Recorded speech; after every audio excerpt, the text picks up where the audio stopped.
Yeah, the potential impacts here, John, will be huge. And we're already hearing from the Japanese prime minister saying, quote, all options are on the table in response to what the U.S. president did. Donald Trump announcing 25% tariffs on all auto imports, targeting the world's largest auto suppliers, including key allies here in the Asia-Pacific region. Now, the new tariffs, they're going to kick into effect starting next week. The collection will begin starting on April the 3rd. The tariffs will apply to cars. They will apply to trucks. But as for auto parts, and that includes electrical components, engines, transmissions, and so on, that will be subject to a 1-month reprieve. Now, we've been monitoring investor activity and sentiment here in the region since the news broke. Shares in Japan and South Korea have been skidding. There is a sense of dismay as well as surprise, because just a couple of days ago, Hyundai, this is South Korea's automaking giant, announced plans to invest $20 billion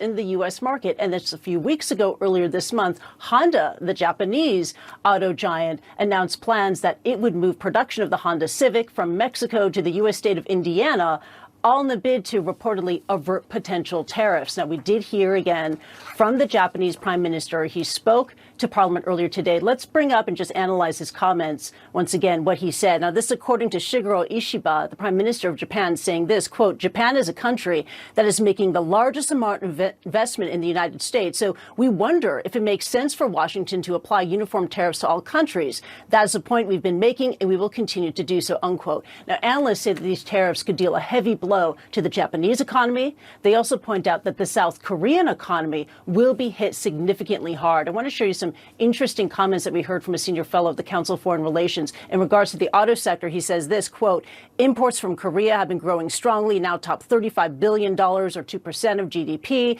So Korea is more exposed relative to the size of the economy than either Germany or Japan. Look, last year, the United States imported a total of $474 billion of auto products. And if you look at the list, and I believe we have the list available for you, the list of the top auto suppliers in the world that export into the United States, if you look at the names of these countries, you have Japan, you have South Korea, you have Mexico, Canada, you have Germany. Every nation, John, on that list is a close U.S. ally. Back to you. With friends like these, huh? Christy Lou Stout, live for us there in Hong Kong. Yep. Thank you.